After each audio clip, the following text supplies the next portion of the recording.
Shalom, salam sejahtera di dalam Tuhan kita Yesus Kristus. Puji Tuhan, kita boleh tiba di pelajaran terakhir dari triwulan pertama, pelajaran ke-13 di tahun 2021. Dengan judul Planet Bumi Lahir Kembali. Sebelum kita mempelajari lebih lanjut, mari kita tunduk kepala dan berdoa. Bapa kami yang di sorga, sementara kami akan mempelajari sekolah Sabat-Mu, biarlah Tuhan melalui kuasa Roh Kudus Tuhan mencurahkan ke dalam hati dan pikiran kami, sehingga kami mampu memahami, mengerti akan firman Tuhan melalui pelajaran sekolah Sabat ini. Terima kasih ya Tuhan. Pimpin kami, dalam nama Yesus kami berdoa. Amin. Saudara-saudaraku yang kasih Tuhan, planet bumi lahir kembali dengan ayat hafalan kita terdapat di dalam Yesaya 65 ayat 17. Sebab sesungguhnya aku menciptakan langit yang baru dan bumi yang baru. Hal-hal dahulu tidak akan diingat lagi dan tidak akan timbul lagi dalam hati. Tuhan akan menciptakan langit dan bumi yang baru. Semua yang lama akan lenyap dan tidak akan muncul lagi bahkan di dalam hati. Semua manusia memang akan mati karena kematian merupakan akibat dosa. Namun, Tuhan memberikan pengharapan bahwa hidup manusia tidak berakhir di kematian. Wow, satu kabar baik. Ada kebangkitan bagi orang benar yang tidur di dalam Yesus. Sedangkan orang jahat akan berakhir di kematian, yaitu kematian kekal. Manusia memiliki dua pilihan. Kehidupan kekal atau kematian kekal. Kehidupan kekal di dunia yang baru, kematian kekal di dalam api neraka. Di pelajaran hari Minggu dengan judul Langit yang Baru dan Bumi yang Baru, terdapat di dalam Yesaya pasal 65 ayat 17 sampai dengan 25. Sementara di dalam ayat inti kita, Yesaya 65 ayat 17, dikatakan sebab sesungguhnya aku menciptakan langit yang baru dan bumi yang baru. Hal-hal yang dahulu tidak akan diingat lagi dan tidak akan timbul di dalam hati. Pertanyaannya adalah, apakah makna pekabaran tentang langit yang baru dan bumi yang baru bagi bangsa Israel di zaman dahulu? Pertama, ketidaksetiaan Israel akan menuntun mereka meninggalkan tanah air mereka di Yerusalem. Mereka akan ditawan di Babylon dan suasana menjadi berubah. Mereka akan terpisah dari keluarga, dari bait suci. Bahkan bait suci dihancurkan. Harta benda mereka dirampas. Mereka hidup di pengasingan dengan segala keterbatasan. Tetapi Allah masih tetap menyertai mereka. Yang kedua, pada saat mereka tinggal sebagai tawanan di Babel, beberapa orang Israel akan kehilangan harapan untuk kembali ke Yerusalem yang adalah tanah air mereka. Bumi mereka berpijak yang sekarang menjadi reruntuhan. Mereka berpikir bahwa Allah telah melupakan mereka selamanya karena dosa-dosa mereka. Namun, melalui Nabi Yesaya, Allah memberitahukan bahwa Ia akan menciptakan langit dan bumi yang baru. Artinya, bahwa mereka akan kembali ke tanah air mereka dengan suasana yang baru dan Yerusalem akan dibangun kembali. Tuhan tidak melupakan umatnya. Fakta yang ketiga, selama jangka waktu tertentu di pengasingan, bumi tempat mereka berdiri dan langit di mana mereka menatap adalah suasana Babel. Suasana di negeri asing sebagai tawanan. Tetapi janji Tuhan, aku akan menciptakan sesuatu yang baru untukmu. Mereka akan menikmati kembali kegirangan di tempat mereka sendiri dan bukan di perasingan. Seperti Adam dan Hawa, karena dosa mereka telah kehilangan langit dan bumi mereka. Demikian juga, karena dosa bangsa Israel, mereka telah kehilangan langit dan bumi mereka, yaitu tanah air mereka. Namun karena kasih karunia Tuhan, janji pemulihan diberikan. Pertanyaan berikutnya, apakah makna akan adanya langit yang baru dan bumi yang baru bagi umat Tuhan di masa kini? Yang pertama, pemulihan Yerusalem bagi Israel di masa lalu memang memberikan sukacita Setelah 70 tahun mereka ditawan. Inilah langit dan bumi yang baru bagi mereka. Tetapi bagi umat-umat Israel pada zaman dulu, ketika mereka dibebaskan dari pengasingan itu atau tawanan itu, mereka tetap masih ada kematian, masih ada air mata, dan masih ada perkabungan. Langit yang baru dan bumi yang baru yang Tuhan janjikan di akhir zaman adalah tempat yang benar-benar baru, di mana tidak ada lagi kejahatan karena dosa-dosa sudah berakhir. Dunia akan kembali kepada keadaan sebelum adanya dosa. Yesaya pasal 11, Yesaya 65 ayat 19 sampai dengan 25. Yang kedua, Gunung Kudus Allah akan dimulai dengan Gunung Sion di Yerusalem. Itu hanyalah pendahuluan yang adalah simbol dari apa yang telah Allah janjikan untuk dilakukan. Yang pada akhirnya di dunia baru bersama dengan umat Allah tebusannya. Yesaya 65 ayat 25. Allah tidak hanya sekedar menciptakan dunia dan umat manusia ini lalu melupakannya. Dia menciptakan alam semesta dan umat manusia. Namun selain itu, dia juga pemelihara sekaligus penebus ciptaannya. Jadi, dia pasti akan menepati janjinya untuk menciptakan langit yang baru dan bumi yang baru. Di pelajaran hari Senin, magnet ilahi, Yesaya 66 ayat 1 sampai dengan 19. Gambaran tentang Allah ditampilkan kembali dalam Yesaya 66 sebagai berikut. Bahwa Allah adalah penguasa alam semesta. Sebab Tuhan berkata di dalam Yesaya 66 ayat 1, langit adalah tahtaku dan bumi adalah tumpuan kakiku. Allah adalah penyelamat yang akan menyelamatkan dan memulihkan orang yang rendah hati, yang gentar terhadap firman-Nya. Dia juga menghibur mereka yang susah. Yesaya 66 ayat 2. Kemudian, Allah akan menghancurkan mereka yang memberontak terhadap Dia, termasuk orang-orang munafik yang melakukan ritual keagamaan tetapi melakukan praktek kekafiran yang sangat kecil. Mereka bercabang hati. Yesaya 66 ayat 3 sampai dengan 4. Di samping gambaran tentang Allah yang hebat, Yesaya 66 ayat 18 sampai 19 juga menampilkan bahwa Allah menjadi seperti magnet yang sanggup menarik bangsa-bangsa datang kepadanya. Bagaimana itu bisa terjadi? Setelah kehancuran musuh-musuh Allah, di dalam Yesaya 66 ayat 14 sampai dengan 17, Allah menyatakan kemuliaannya sehingga dia menjadi magnet yang sanggup menarik bangsa-bangsa datang ke Yerusalem. Bangsa-bangsa akan mengakui keunggulan Allah yang disembah oleh umatnya di Yerusalem. Allah menetapkan tanda di antara mereka. Ayat 19. Seperti tanda pelangi yang diberikan kepada Nuh setelah air bah. Namun, tanda ini tidak dijelaskan di sini, tetapi tampaknya merujuk pada tanda yang terakhir kali disebutkan Yesaya, yaitu Allah memberikan damai dan sukacita, serta memulihkan tanah mereka. Yesaya 55 ayat 12 dan 13. Sehingga mata segala bangsa akan terbuka dan mereka akan datang kepadanya.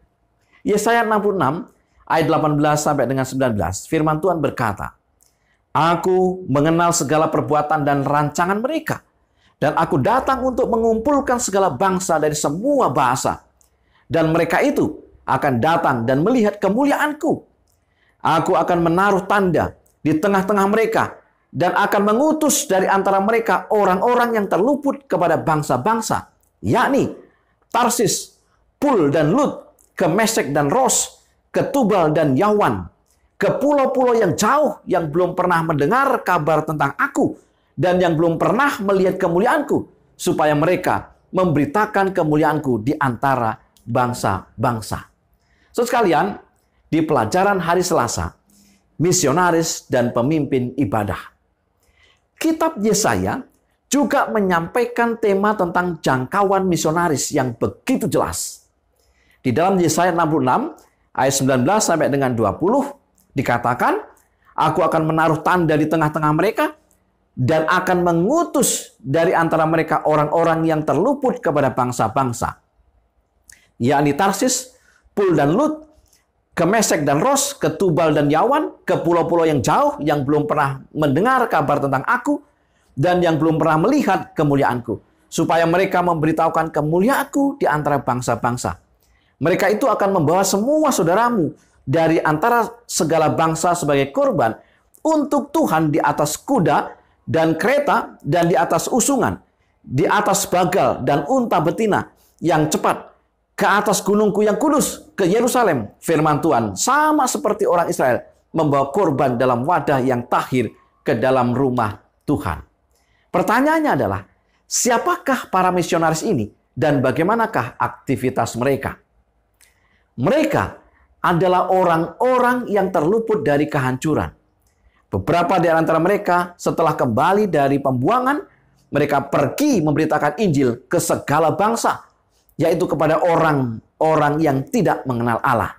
Yesaya 66 ayat 19 atau di dalam Matius 23 ayat 15. Di zaman Perjanjian Baru, jemaat Kristen yang mula-mula menyebarkan Injil dengan cepat ke berbagai belahan dunia dan dengan skala yang besar. Kolose 1 ayat 23. Para misionaris ini membawa persembahan kepada Tuhan, yaitu jiwa-jiwa yang telah dimenangkan sebagai korban yang hidup. Jiwa-jiwa ini adalah buah yang dihasilkan oleh kuasa Roh Kudus. Mereka adalah petobat yang dibawa kepada Tuhan. Apakah arti perkataan, dari antara mereka akan kuambil imam-imam dan orang-orang Lewi? Firman Tuhan. Yesaya 66 ayat 2. Pertama, orang Lewi adalah orang yang diasingkan secara khusus sebagai persembahan unjukan dari antara orang Israel. Mereka ini diuntukkan melakukan pekerjaan jabatannya bagi Tuhan. Bilangan 8 ayat 11. Selain suku Lewi, mereka dilarang untuk melaksanakan tugas pelayanan di bait suci. Yang kedua, sebuah perubahan yang besar ketika Allah memilih mereka yang bukan dari bangsa Israel, keturunan Harun, untuk menjadi pemimpin ibadah bersama dengan imam dan orang Lewi. Yesaya 66 ayat 21. Tuhan dapat memilih siapa saja yang berkenan kepadanya, supaya mereka boleh datang mendekat kepada Tuhan seperti halnya suku Lewi. Yang ketiga, dalam 1 Petrus 2 ayat 9 sampai dengan 10 dikatakan, tetapi kamulah bangsa yang terpilih, imamat yang rajani, bangsa yang kudus, umat kepunyaan Allah sendiri, supaya kamu memberitakan perbuatan-perbuatan yang besar dari Dia, yang telah memanggil kamu keluar dari kegelapan kepada terangnya yang ajaib. Kamu yang dahulu bukan umat Allah, tetapi yang sekarang telah menjadi umatnya, yang dahulu tidak dikasihi, tetapi yang sekarang telah beroleh belas kasihan. Tuhan memilih dari segala bangsa, yaitu mereka yang bertobat, untuk menjadi pemimpin-pemimpin ibadah yang membawa kemuliaan bagi Tuhan. Kita semua yang telah menerima Yesus sebagai Tuhan dan Juru Selamat kita, sebagai penebus kita, sebagai penolong kita dipanggil dan diutus sebagai para misionaris. Bukan di tempat-tempat yang jauh, tetapi di lingkungan di mana kita berada. Di tengah-tengah kaum keluarga kita, di lingkungan pekerjaan kita, dan di lingkungan pergaulan kita. Maukah kita menyambutnya? Pelajaran hari Rabu, komunitas iman. Yesaya 66 ayat 21. Yesaya 66 ayat 21. Juga dari antara mereka akan kuambil imam-imam dan orang-orang Lewi, firman Tuhan. Ayat ini adalah sebuah pengumuman tentang dimensi baru umat pilihan Allah yang melibatkan orang-orang dari seluruh dunia. Mereka akan menjadi rekan sekerja dengan bangsa Yahudi dalam komunitas iman yang sudah dipersatukan menjadi imamat yang rajani. Dengan demikian, tidak ada perbedaan lagi antara orang Yahudi dan bukan Yahudi. Matius 28 ayat 19, Kisah 26 ayat 20, Galatia 3 ayat 28, dan seterusnya. Prinsip-prinsip apakah yang harus kita pahami dari kegenapan nubuatan Yesaya 66 ayat 21? Pertama, persamaan hak atau pewaris. Galatia 3 ayat 28 sampai dengan 29 adalah bahwa orang Yahudi dan Yunani adalah satu di dalam Kristus Yesus. Dan karena mereka semua milik Kristus, mereka semua disebut keturunan Abraham dan berhak menerima janji Allah. Yang kedua, imamat yang rajani. Ini bukanlah mandat untuk menyombongkan diri, tetapi sebuah pengutusan untuk bergabung dengan orang Yahudi dalam mengabarkan Injil Kerajaan Surga. 1 Petrus 2 ayat yang ke-9. Yang ketiga, saling mengasihi. Pengangkatan orang Yunani dan bangsa-bangsa lain menjadi pewaris Kerajaan Surga bukanlah menjadi alasan bagi orang Yahudi untuk menggerutu dan mengatakan bahwa Allah bersikap tidak adil dalam memberikan mereka upah yang sama. Sebaliknya juga, tidaklah patut bagi orang Yunani untuk memperlakukan saudara mereka yaitu orang Yahudi dengan sikap tidak hormat. Apalagi kalau pekerja yang dipekerjakan sebelumnya memandang remeh kepada mereka yang dipekerjakan belakangan.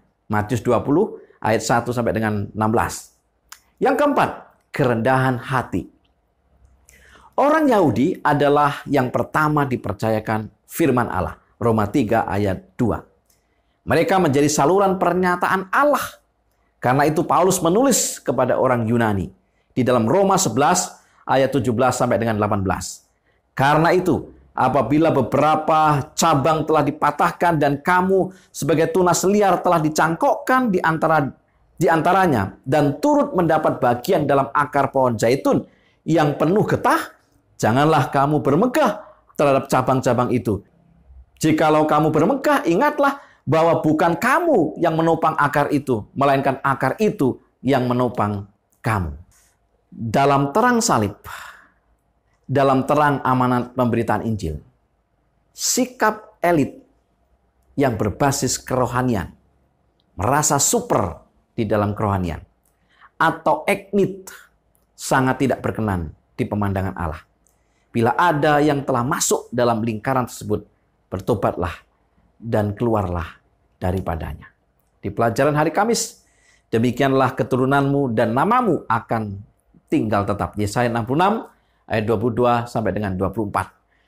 Meskipun nubuatan Yesaya 66 ayat 22 sampai dengan 24 berhubungan erat dengan janji pemulihan atas Yerusalem di zaman dahulu, namun nubuatan itu juga memiliki puncak kegenapannya yang sempurna pada akhir zaman. Yesaya 66 ayat 22. Sebab sama seperti langit yang baru dan bumi yang baru yang akan kujadikan itu tinggal tetap di hadapanku, demikianlah firman Tuhan, demikianlah keturunanmu dan namamu akan tinggal tetap. Apakah janji Tuhan di ayat ini? Di dunia baru dan langit baru nanti, keturunan kita dan nama kita akan tinggal tetap. Tidak ada penghapusan, pemotongan, pencangkokan, atau pencabutan. Yang kedua, kita memiliki janji kehidupan kekal di dunia yang baru, tanpa dosa, tanpa kematian, tanpa penderitaan. Satu dunia yang baru dan langit yang baru. Suatu penggenapan akhir yang sempurna dari iman Kristen yang kita miliki. Perwujudan dari apa yang Kristus telah kerjakan bagi kita di salib. Yesaya 66 ayat 23. Bulan berganti bulan dan sabat berganti sabat, maka seluruh umat manusia akan datang untuk sujud menyembah di hadapanku, firman Tuhan. Mengapa ada bulan baru bersamaan dengan hari sabat dalam gambaran di langit baru dan bumi baru nanti? Beberapa alasan bisa kita perhatikan. Yang pertama, hari sabat telah ada sebelum munculnya dosa di dunia ini, atau sebelum adanya sistem upacara kurban. Kejadian 2 ayat 2 sampai dengan 3. Meskipun hari Sabat dihormati dengan sistem ritual keagamaan, namun ia tidak bergantung padanya.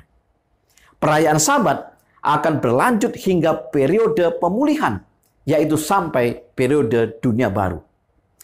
Tidak ada indikasi bahwa Alkitab menyatakan bulan baru merupakan hari peribadatan yang sah, terpisah dari sistem upacara kurban. Dan yang terakhir, poin penting adalah bahwa umat Allah akan beribadah menyembah Tuhan sepanjang masa kekekalan. Yesaya 66 ayat 24, ayat terakhir di pasal ini. Mereka akan keluar dan akan memandangi bangkai orang-orang yang telah memberontak kepadaku. Di situ ulat-ulatnya tidak akan mati dan apinya tidak akan padam. Maka semuanya akan menjadi kengerian bagi segala yang hidup. Apakah makna pekabaran Yesaya di ayatnya yang terakhir di sini? Yesaya 66 ayat 24. Yang pertama, ayat terakhir kitab Yesaya ini adalah sebuah amaran bagi orang di zamannya. Yesaya menekankan adanya perbedaan antara orang yang setia setelah mereka keluar dari kehancuran Babel dengan mereka yang terus memberontak yang akan dihancurkan. Ayat ini tidak bermaksud menjelaskan adanya penyiksaan kekal. Tetapi para pemberontak akan mati, dibunuh oleh api, dan api itu akan berhenti setelah unsur yang dibakar telah habis. Seperti halnya kebinasaan Sodom dan Gomora yang dibinasakan dengan api yang kekal. Sehingga penciptaan kembali kota Yerusalem dapat dimulai. Inilah yang akan terjadi di akhir zaman. Setelah iblis dan orang-orang berdosa itu dihukum dalam lautan api, Wahyu pasal 20, setelah itu akan ada langit baru dan bumi yang baru. Kota kudus, Yerusalem baru. Wahyu pasal 21 ayat 1 sampai dengan 4. Segala sesuatu akan menjadi baru. Inilah tempat yang disediakan Tuhan bagi orang yang setia. Hari itu akan tiba. Janji Tuhan akan digenapi sepenuhnya. Apakah saya dan saudara akan berada di dunia baru? Itu pilihan kita. Sebagai kesimpulan, Allah tidak hanya sekedar menciptakan dunia dan umat manusia ini lalu melupakannya. Tidak, saudara. Dia menciptakan alam semesta dan umat manusia. Namun selain itu, dia adalah juga pemelihara sekaligus penebus ciptaannya. Jadi, dia pasti akan menepati janjinya untuk menciptakan langit yang baru dan bumi yang baru. Yang kedua, setelah kehancuran musuh-musuh Allah, Allah menyatakan kemuliaannya sehingga dia menjadi magnet yang sanggup menarik bangsa-bangsa datang ke Yerusalem. Bangsa-bangsa akan mengakui keunggulan Allah yang disembah oleh umatnya di Yerusalem. Yang ketiga, kita semua yang telah menerima Tuhan Yesus sebagai penebus dan juru selamat, kita dipanggil dan diutus sebagai para misionarisnya. Bukan di tempat-tempat yang jauh, tetapi di lingkungan di mana kita berada. Di tengah-tengah kaum keluarga kita, di lingkungan pekerjaan kita, dan di lingkungan pergaulan kita. Maukah kita menyambutnya? Yang keempat, dalam terang salib, dalam terang amanat pemberitaan Injil, sikap elit, ya, perhatikan, sikap elit yang berbasis kepada kerohanian, merasa kita lebih hebat.